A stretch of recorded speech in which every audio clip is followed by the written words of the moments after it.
Les célibataires aspirent à brûler de désir, mais pas à n'importe quel prix. Et c'est justement pour cette raison que depuis 7 ou 8 ans, ils se détournent de façon notable des sites pour s'inscrire dans des agences traditionnelles. La figure du conseiller, plus généralement de la conseillère matrimoniale, leur apparaît comme un filtre indispensable. Ce phénomène n'a encore fait l'objet d'aucune étude, mais il est confirmé par tous les observateurs. Il y a beaucoup de gens, quand je suis chez eux, qui me disent « j'aurais jamais pensé un jour appeler ou avoir affaire à une agence matrimoniale ». Mais à un moment donné, ils ont peut-être essayé Internet, ils ont peut-être vécu 2-3 ans un peu de galère seuls. À un moment donné, ils nous contactent. Qu'est-ce que c'est ces 4 classeurs-là? Ah, ça, c'est mes classeurs réussites. Ah ouais, il y en a beaucoup là de réussites. Oui, c'est une fiche pour un couple, parce qu'ils sont recto-verso. Et j'ai mes petits couples qui sont toujours en face de moi quand je travaille, ce qui est très sympa. Si l'agence de Jacqueline marche plutôt bien, c'est qu'elle a son petit truc à elle. Pour éviter les mauvaises surprises, elle rencontre tous ses adhérents à leur domicile. Par année, elle affiche près de 40 000 km au compteur de sa voiture. Elle est très discrète, elle est toute petite, elle passe partout et il n'y a pas de logo, il n'y a aucune pub dessus parce que surtout dans les petits villages, les gens me demandent si c'est pas visible, qu'il n'y a pas de logo sur la voiture ou d'enseigne ou quoi que ce soit, ce qui leur plairait pas trop. D'aller chez eux permet de présenter les gens dans leur région, par région, au plus proche possible, et de mieux connaître les gens. Parce que c'est quand même quand vous êtes au domicile des gens, que vous discutez avec eux, passez un moment, 1 heure, 2 heures avec eux, que vous ressentez quand même ce qu'ils recherchent, ce qu'ils ont envie, comment ils vivent, et c'est plus sûr. Et même comme ça, les petits malins ne sont jamais loin. C'est en plein hiver, il neigeait, brouillard, quoi. J'arrive, on discute, vraiment très sympa, vraiment très bien, le monsieur, très sympa et tout. Et puis, plus notre discussion a avancé, qu'à un moment donné, il y a sa dame qui est rentrée, parce qu'en fin de compte, elle ne devait pas être là, mais elle est arrivée. Alors là, c'est clair que si je n'avais pas été chez lui, ce monsieur serait venu dans un bureau tout gentil, tout charmant comme il était, je l'inscrivais, je n'aurais pas pu deviner. Garantir un maximum de sérieux a un coût. L'inscription en agence matrimoniale s'élève en Suisse en moyenne à 2 000 francs. Pour le site de rencontre, c'est entre 20 et 300 francs. Les clients de Jacqueline ont de 45 à 65 ans. Il y a autant d'hommes que de femmes, mais leurs exigences sont très différentes. Les femmes sont beaucoup plus réalistes que les messieurs. Le monsieur qui a 60 ans se voit toujours comme quand il en avait 20 ou 30.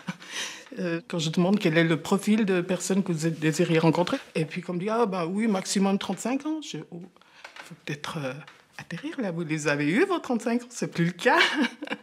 Alors je leur explique, moi j'ai pas de dame de 35 ans qui accepterait d'aller avec un monsieur, voilà. Ouais, c'est clair qu'il y a aussi, ça m'est encore arrivé avant hier, ça. Un monsieur qui me dit, pas d'importance qu'elle soit grande, petite, quoi. C'est pas d'importance, mais qu'elle tienne bien une maison et puis qu'elle fasse bien à manger et tout. D'accord. Je suis cuisinière, femme de ménage, c'est pas ici non plus. Non. Ça, puis moi, ça m'agace quand j'entends ça.